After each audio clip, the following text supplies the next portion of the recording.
इस वीडियो में हम लोग डी फार्म फर्स्ट ईयर के सब्जेक्ट फार्मास्यूटिकल केमिस्ट्री में चैप्टर गैस्ट्रोइंटेस्टाइनल एजेंट्स के टॉपिक एसिडिफाइंग एजेंट्स के बारे में जानेंगे। इसमें हम एक कंपाउंड डाइल्यूट हाइड्रोक्लोरिक एसिड के बारे में जानना है, वो भी हम लोग जानेंगे। वीडियो स्टार्ट करने से पहले आपसे रिक्वेस्ट है, अगर आपको वीडियो पसंद आती है तो वीडियो को लाइक करिए, चैनल को सब्सक्राइब करिए। डिस्क्रिप्शन में आपको एसिडिफाइंग एजेंट्स का नोट्स भी मिल जाएगा, तो आप उसे चेकआउट करना। चलिए हम वीडियो को स्टार्ट करते हैं। सबसे पहले एसिडिफाइंग एजेंट्स के बारे में जानेंगे। आखिर एसिडिफाइंग एजेंट्स क्या होता है? एसिडिफाइंग एजेंट्स को हम एसिडिफायर्स कहते हैं, जो हमारा एक गैस्ट्रोइंटेस्टाइनल एजेंट्स होता है जो गैस्ट्रिक एसिडिटी को इंक्रीज करता है। मींस दैट एसिडिफाइंग एजेंट्स और acidifiers are those gastrointestinal agents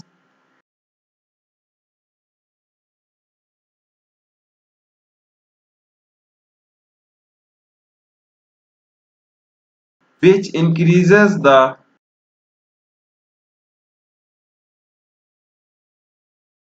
gastric acidity.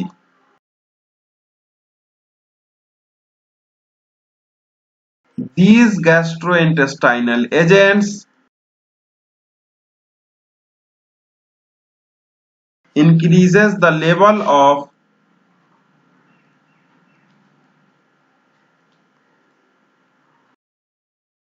gastric acid in the stomach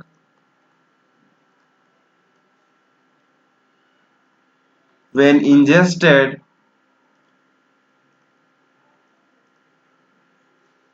and hence leads to decrease the pH of the stomach.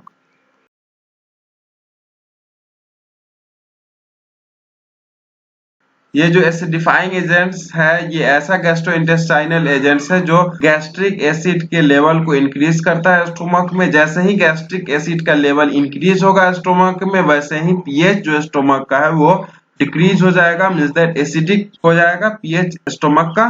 Generally जो acidifying agents है वो orally या systematically दी जाती है। Acidifying agents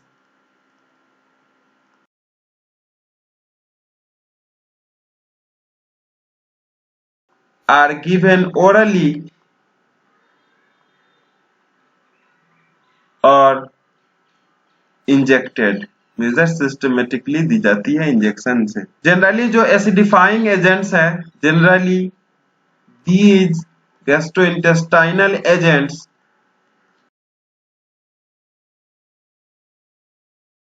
are used to treat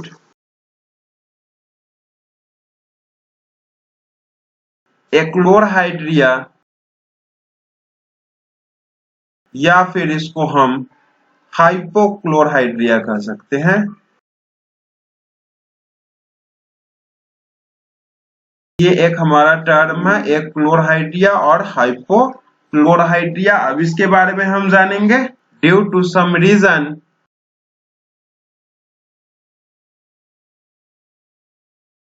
or disorder, yes, simply we can say dysfunction of the gastrointestinal tract, there is no or very less secretion of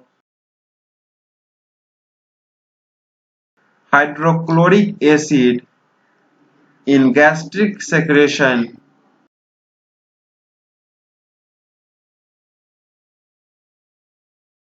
This condition is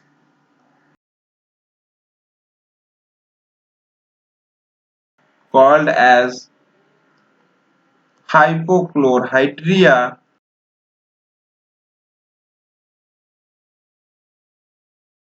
और achlorhydria. इसका उल्टा होता है हाइपरक्लोरहाइड्रिया, जिसमें जो HCl का secretion है वो ज्यादा हो जाता है, उस केसेस में एंटासिड देना पड़ता है। जो ये हाइपोक्लोरहाइड्रिया है, हाइपोक्लोरहाइड्रिया या फिर एक्लोरहाइड्रिया एक मेडिकल टर्म है, medical term for a low level of stomach acid. Hypochlorhydria, hypochlorhydria या फिर एक्लोरहाइड्रिया में क्या होता है, deficient secretion of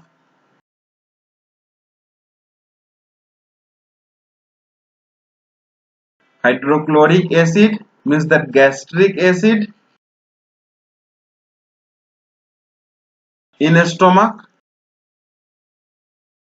या फिर absence of hydrochloric acid, gastric acid in stomach। Hypochlorhydria या फिर एक्लोरहाइड्रिया में या तो जो गैस्ट्रिक एसिड हाइड्रोक्लोरिक एसिड है उसका सिक्रेशन कम होगा, या फिर जो हाइड्रोक्लोरिक एसिड है वो स्टोमक में रहेगा ही नहीं। इस केसेस में हाइपोक्लोरहाइड्रिया या फिर एक्लोरहाइड्रिया होगा। जो सिम्टम्स है एक्लोरहाइड्रिया का वो पेशेंट टू पेशेंट वेरी करता है। The symptoms of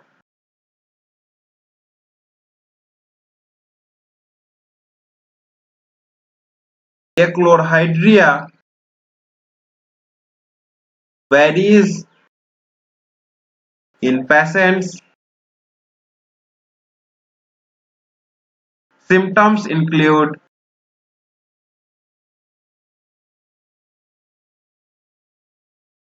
mild diarrhea,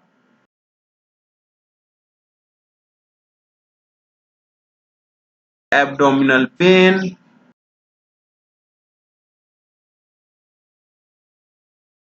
sensitivity of spicy food,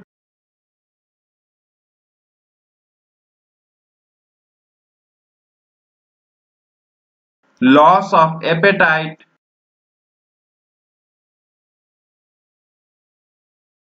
and sprue। Sprue means that frothy diarrhea। Achlorhydria के ट्रीटमेंट में जनरली एसिडिफायर्स को दिया जाता है इंजेक्शन के तौर पे systematically. Generally acidifiers means that acidifying agents, for example hydrochloric acid, dilute hydrochloric acid, are given via injection or orally to reduces the alkali reserve in the body and are useful in reducing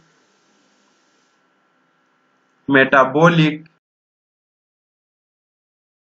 alkalosis।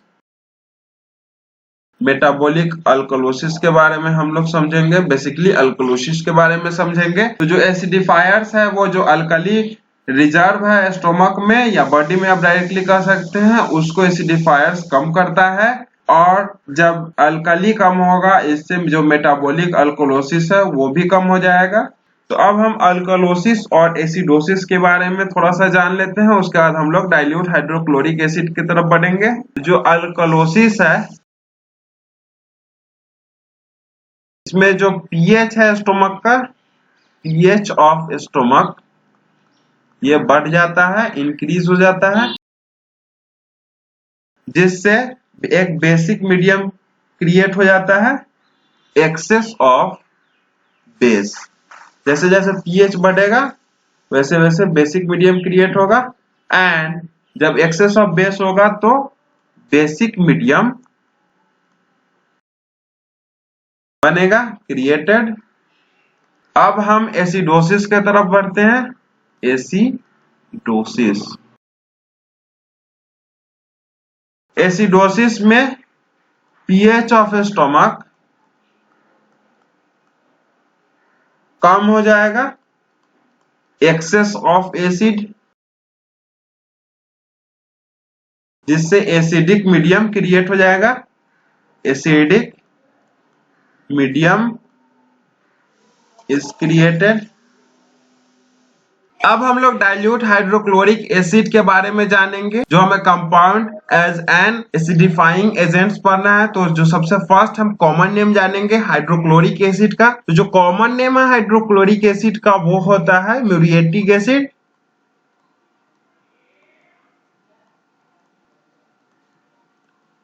Preparation हम जानते हैं dilute hydrochloric acid का। तो हम dilute hydrochloric acid को prepare करते हैं 224 gram of concentrated hydrochloric acid को slowly 726 gram of purified water में डिसॉल्व करके मींस दैट ऐड करते हैं। जब हमारा डाइल्यूट हाइड्रोक्लोरिक एसिड बनता है, जिसका कंसंट्रेशन 9.5 से 10.5% वेट बाय वॉल्यूम होता है। Dilute hydrochloric acid is prepared by adding 274 gram of concentrated hydrochloric acid slowly into 726 gram of purified water। अब हम कंसंट्रेटेड हाइड्रोक्लोरिक एसिड का प्रिपरेशन जानेंगे। तो जो कंसंट्रेटेड हाइड्रोक्लोरिक एसिड है उसको प्रिपेयर करने के लिए हम सल्फ्यूरिक एसिड को ट्रीट करते हैं सोडियम क्लोराइड के साथ। जब हम दो एजेंट जो हमारा है सोडियम क्लोराइड और सल्फ्यूरिक एसिड को जब हम हीट करेंगे साल्ट के एक फर्नास के कास्ट आयरन पैन पे, तो हमें वहां से हाइड्रोक्लोरिक एसिड और सोडियम बाइसल्फेट मिलेगा। Concentrated hydrochloric acid is prepared by treating sulfuric acid H2SO4 with sodium chloride NaCl। These two agents H2SO4 and NaCl are heated in the cast iron pan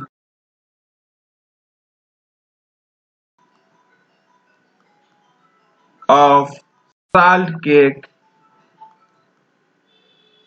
furnace। Reaction हम जान लेते हैं concentrated hydrochloric acid के preparation का। तो जब हम NaCl sodium chloride में सल्फ्यूरिक एसिड को ट्रीट करेंगे, यहां से हमें सोडियम बाइसल्फेट मिलेगा और हाइड्रोक्लोरिक एसिड मिलेगा। अब हम प्रॉपर्टीज जानते हैं डाइल्यूट हाइड्रोक्लोरिक एसिड का। तो सबसे पहले हम हाइड्रोजन क्लोराइड के बारे में जानेंगे। जिस हाइड्रोजन क्लोराइड के एक्वस फॉर्म हाइड्रोक्लोरिक एसिड होता है, इसलिए हम सबसे पहले हाइड्रोजन क्लोराइड के बारे में जानेंगे। तो जो हाइड्रोजन क्लोराइड है HCl वो अनकलर्ड गैस होता है, इज एन अनकलर्ड गैस, जिसको हम कलरलेस भी कहते हैं, colourless gas with acrid irritating order.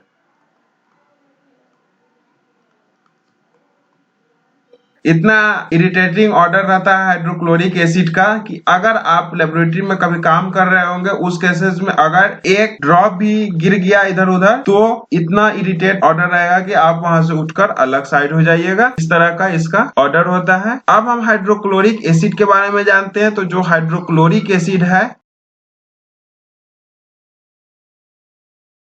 वो एक्वस फॉर्म रहता है, एक्वस सॉल्यूशन रहता है, इज द aqueous solution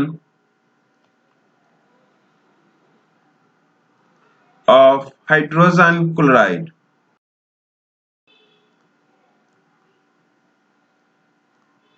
जो हाइड्रोजन क्लोराइड रहता है वो जनरली एक फ्यूम होता है, फ्यूम्स रहता है, गैसियस फ्यूम्स रहता है, is generally fumes which liquefies at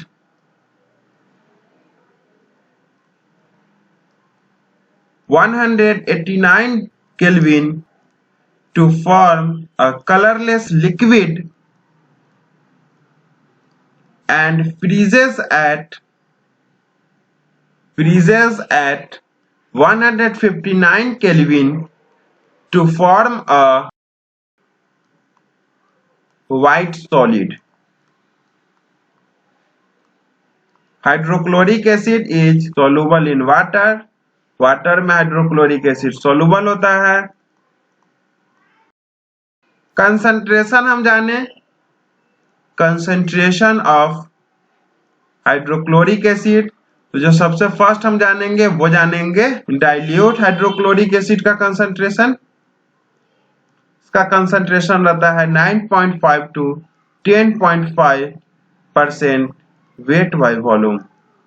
और जो कंसंट्रेटेड हाइड्रोक्लोरिक एसिड है उसका कंसंट्रेशन रहता है 36 to 38% weight by volume. Boiling point जो है हाइड्रोक्लोरिक एसिड का वो है 108 डिग्री सेल्सियस. 25% हेवियर होता है एयर से hydrogen chloride, heavier than air.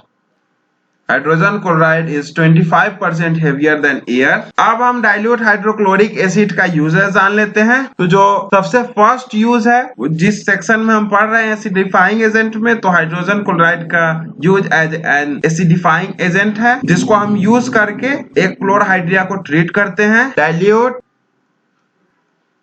Hydrochloric acid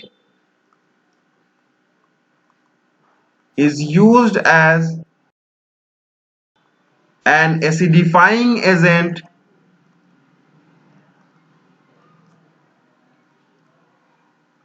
to treat a chlorhydria.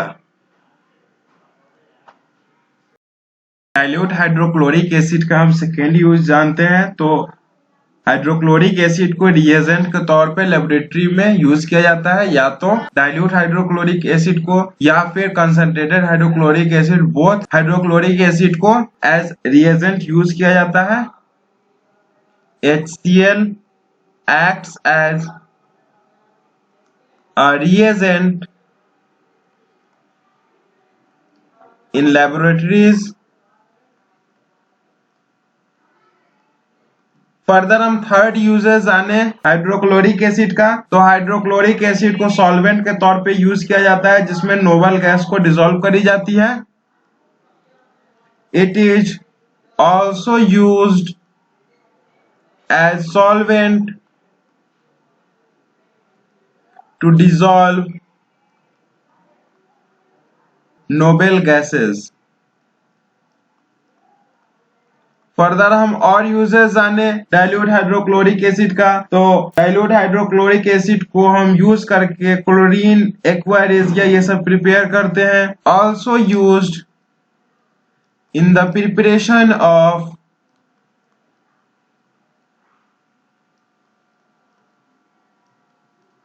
Chlorine, aqua regia and other chlorides.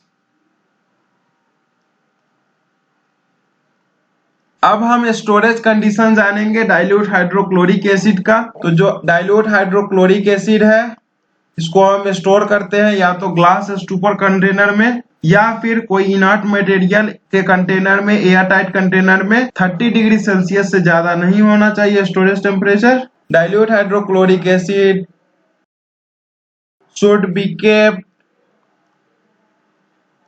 in glass stupor container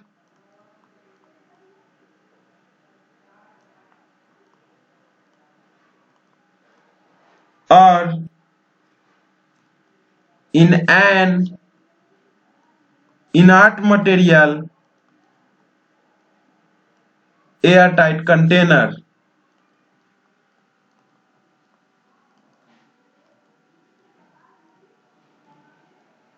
At a temperature not exceeding 30 degrees Celsius.